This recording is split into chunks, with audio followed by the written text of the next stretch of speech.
Hey Planner friends, so it is currently almost the middle of July 2023 in case you're watching this in the future, and we have no water.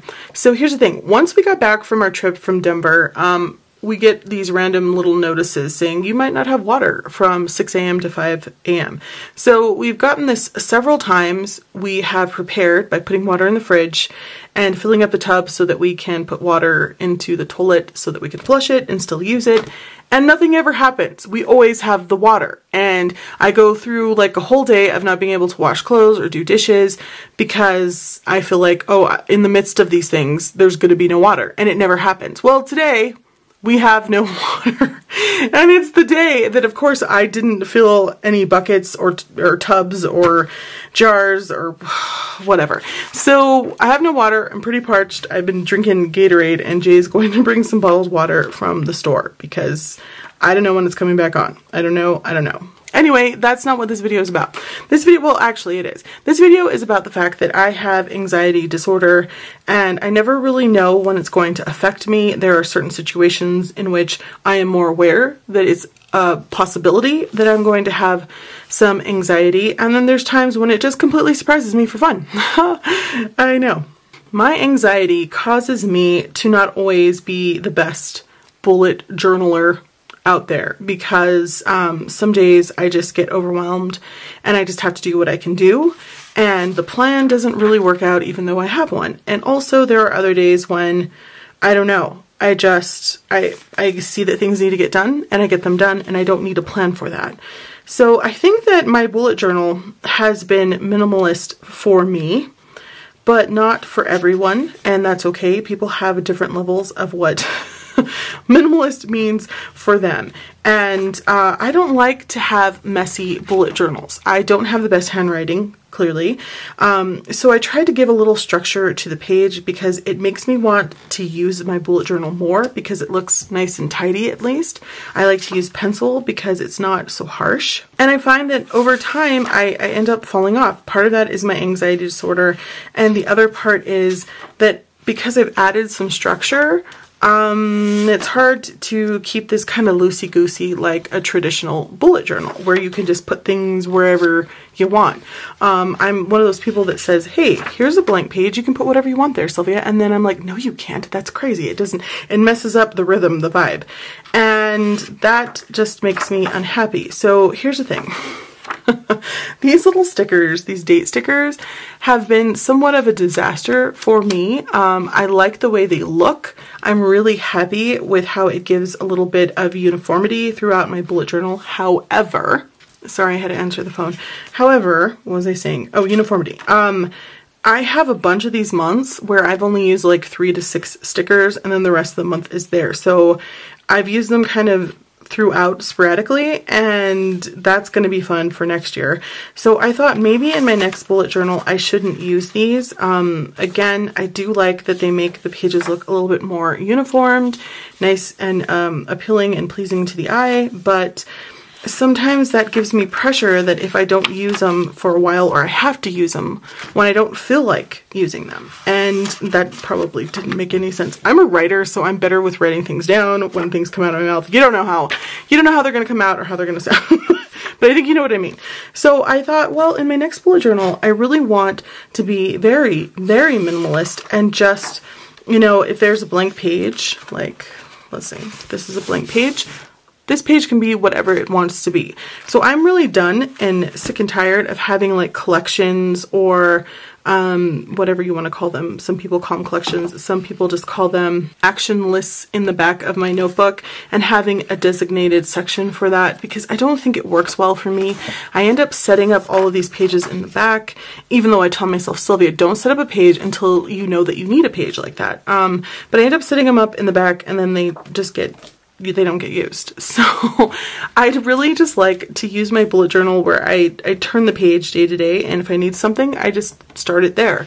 And that's hard for me. It's really hard for someone like myself, and I need to get over that because my system right now currently isn't working. My brain is just trying to adjust. It wants to do something else.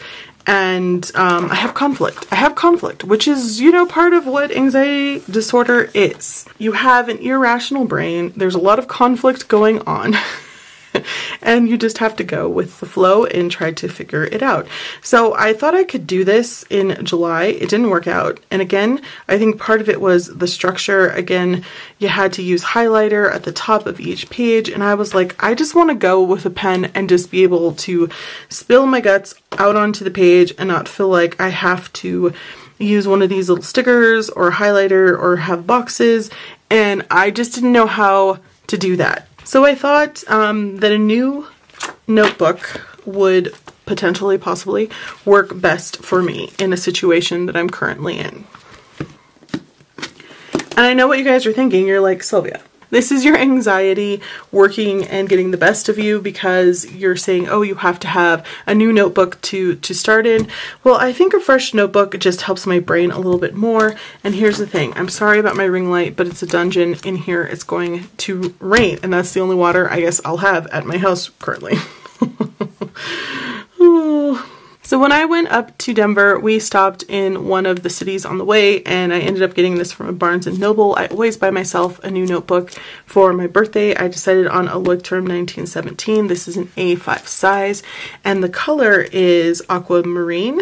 And I thought, yeah, this is great. This is cool. I find that I have a lot of structure when I'm in a notebook, and that I am the most consistent when I'm in a bound notebook. Well, I was, again, using the Bullet Journal Edition 2 by Leuchtturm, and I just did not love the dot grid, and I felt like I'm not feeling dot grid anymore. I want to move away from that. So I'm going to put this to the side, and I think I'm going to start this notebook that I ended up getting off of Amazon.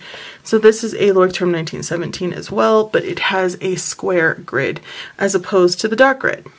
So I feel like for some reason my brain is screaming for some lines. It understands the lines, it wants to write more by hand, and as I write more by hand and I use the dot grid, the crazier my handwriting gets because there's no line there, and I don't know, my brain is just not figuring it out. So I think switching over to a square grid is going to be helpful to me.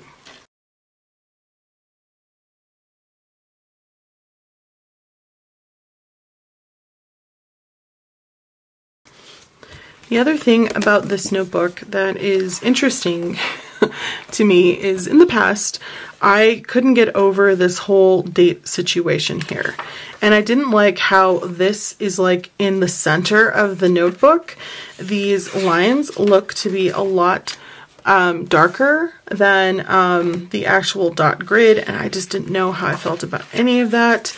I don't know, but I really miss having lines, and so I do have an older Leuchtturm. It is in like the, I don't know, lime green or apple green. I thought I had it over here. Maybe I didn't bring it. Anyways, but it also had the dates like this, and I tried to use it for a while, and I just wanted the dot grid. I missed it, but I think that my brain would appreciate the break to going back to square grid. I did for a little bit think about trying to get a, oh, what is that notebook called? I can see it in my brain right now. What is it called? Anyway, I'll flash it on the screen. But the A5 is actually a 4mm grid, and I just didn't want that. I don't know what this says, the size of grid. I might have to flash it on the screen. I know it's at least 5mm, maybe 5.5. I'm not entirely sure. It doesn't say. It just says that this color is sage and it's gorgeous. And I will agree with you if you're saying this, if you're screaming it at the camera right now, or at the video rather. This is aquamarine beautiful, more of a summertime color, and this is more of a muted tone color, really nice for the fall. However, it's just not going to work out that way because, yeah, I don't know. These are all falling, sorry. I also picked up these Sarasa pens. This is a really, these always like scare me when I'm reading them. Like, oh my gosh, what does this mean? I always feel like it's going to say you're going to be poisoned or something.